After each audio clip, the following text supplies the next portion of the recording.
Hey everybody, we've got a Wednesday here. I got out for a nice morning bike ride today, which is why my hair is even like more fabulous than most mornings. And Tyson continues to try to engage in the exercise program. He just gave me his paw to shake. I know you can't see it, but he's learning things. He would also like to do some exercise, so I'm gonna go throw a ball around with him a little later. So today we're doing more core stability, zero impact work. We're gonna do 3 types of ab sets. We're gonna do a really hard upper body shoulder set, and we're only doing 1 because it's tough. And then we're gonna work our glutes today too. So follow along. And because I'm still in my bike clothes, you get to see me wear my silly, goofy, chamois padded pants. So that's a new fashion statement for you.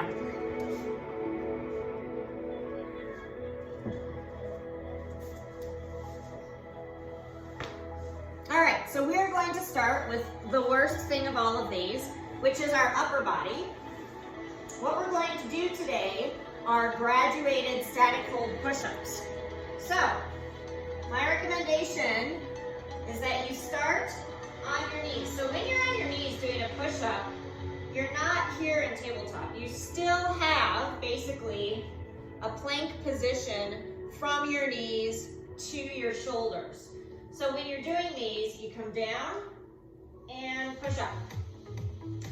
If you want a little more challenging, you can bring your feet up here so they're not anchoring you. Okay?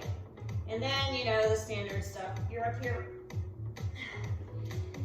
And my shoulders are really stiff from all of the push-up work yesterday, so you might actually see me do my sets on the knees. So what we're going to do when I talk about a graduated static hold, the static hold is where you just hold a position. We've done a few exercises like that, but these graduated ones are tough because you go from one position to another. So for today, what we're doing, we start in the upward position of our push-up, then you drop to halfway. Here. Okay, you hold it for 2 or 3 seconds. Then you drop all the way. Here, and then you go up halfway, and then all the way up. So each of those stair steps, I'm going to count as 1 rep. So basically, your first halfway drop is 1. Your full halfway drop is 2. Your halfway push is 3, and your full push is 4. So basically, to go from all the way up, down, and all the way up again counts as 4 reps. You'll be thanking me. So you're only going all the way 5 times, but it will be a challenge. So here we go.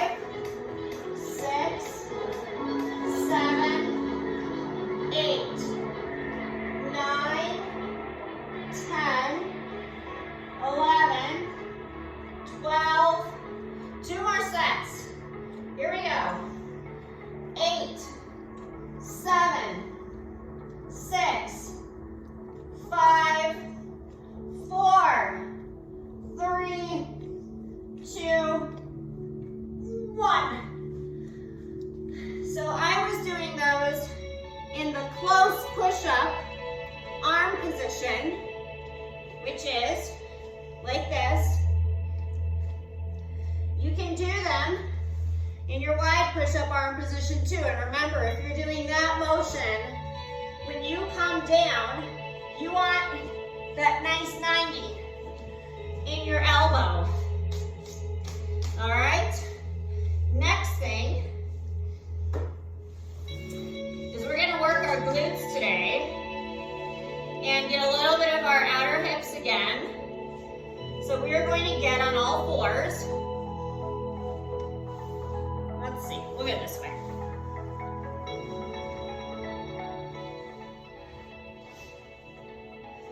So get a nice mat so you're comfy.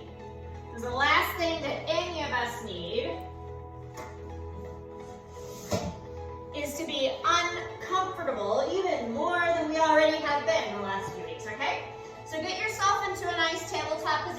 here. And we are going to do bent leg raises and fire hydrants. Yes, they are actually called fire hydrants because it's what a dog looks like when he finds one. So we're going to do 20 pulses first of our bent leg raise and then 20 pulses of our fire hydrant. Here we go.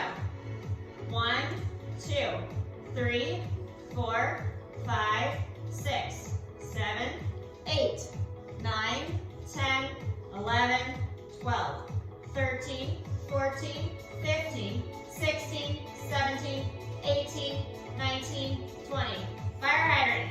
1, 2, 3, 4, 5, 6, 7, 8, 9, 10, 11, 12, 13, 14, 15, 16, 17, 18, 19, 20.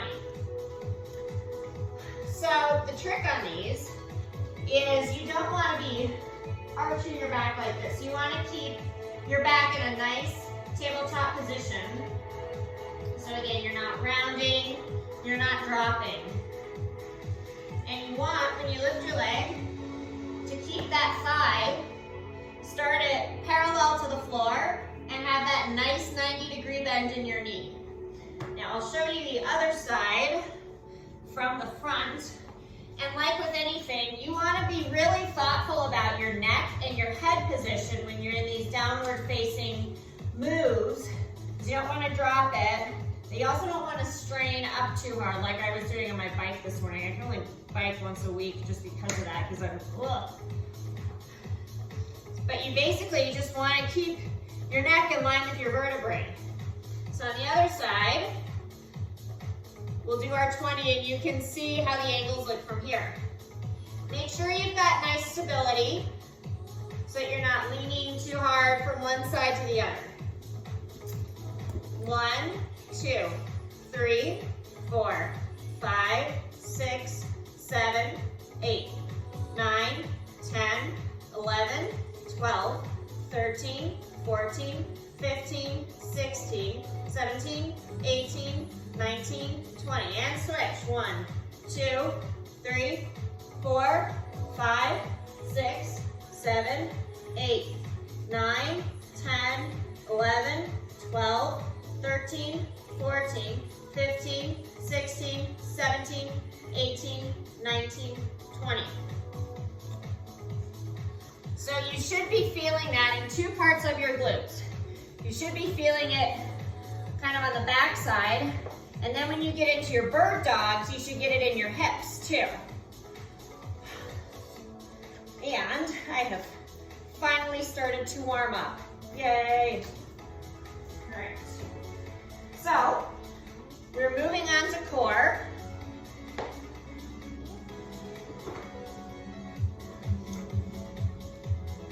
The first one that we're doing is a set of butterfly crunches. And they're called butterflies because your legs are splayed out like a butterfly. So you put your heels together and they're not up in the air. I'm just showing you how this looks. So that when you lie down, it looks like this. So you've got your feet together and then just let your knees flop out.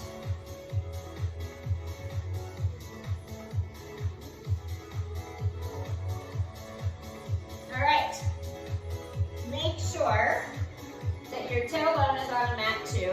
And I also need to make sure that I know what I'm doing with my camera angle. Let me give it a quick adjustment. Okay, I think we're good now. All right, so we're gonna come here. And remember, when we're doing crunches, the way that you lift is just up like that. So it's kind of like you're hinging a little bit. You're not going and just kind of arching your back and curling your back up that way. I actually want you to feel that hinge so that it engages the lower part of your core. Okay, here we go. 1, 2, and I'm gonna scoot a little bit. One day I will learn how to make proper videos with camera angles. 1, 2, 3, 4, 5, 6, 7, 8, 9, 10, 11, 12, 13, 14, 15, 16, 17, 18, 19, 20. All right, the next thing we'll do is a side-to-side heel tap. I believe we've done these before, but they are really good for your obliques. So, get into your crunch position here. And what we're doing is, the best way to do this to make sure you're getting the motion correct is to have your hands down with your palms facing up. You're gonna curl up just enough to get your shoulders off the floor. And then we're gonna go pinky to ankle on each side. So reach your pinky finger to your ankle. And each rep, you have to go side to side to count it as 1. All right, so here we go. 1, 2, 3, 4, 5, 6, 7, 8, 9, 10, 11, 12, 13, 14, 15, 16, 17, 18, 19, 20. The last move of today is basically scissoring your legs up and down while you are curled up. This is very, very reminiscent of Pilates moves. So what we're going to do, and you've got a couple options for this. You can choose to lie on your back, and you start with your legs up, and then you do scissors like this. So your legs are basically passing, and you're trying to keep the angles between them going between 90 degrees so that they kind of meet in the middle there, okay? Again, if you need to protect your lower back and put your hands underneath basically your tailbone, that's totally fine. That will help you protect your lower back while you're engaging your core. This is also going to work your hip flexors too.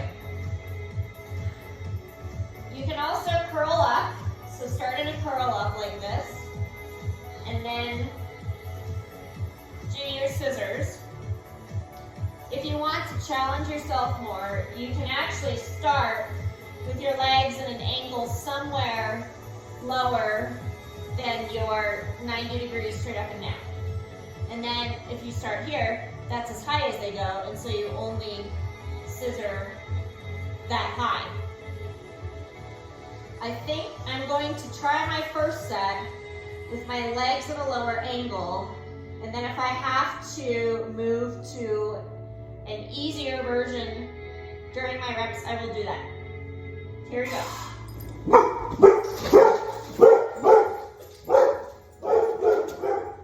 Welcome to my new life. Here we go. 1, 2, 3, 4, 5, 6, 7, 8, Tyson, 9, 10, 10, 9, 8, 7, 6, 5, 4, 3, 2, 1. That's everything for today. Hope you enjoyed all of these no impact movements with a lot of different options. I will see you tomorrow.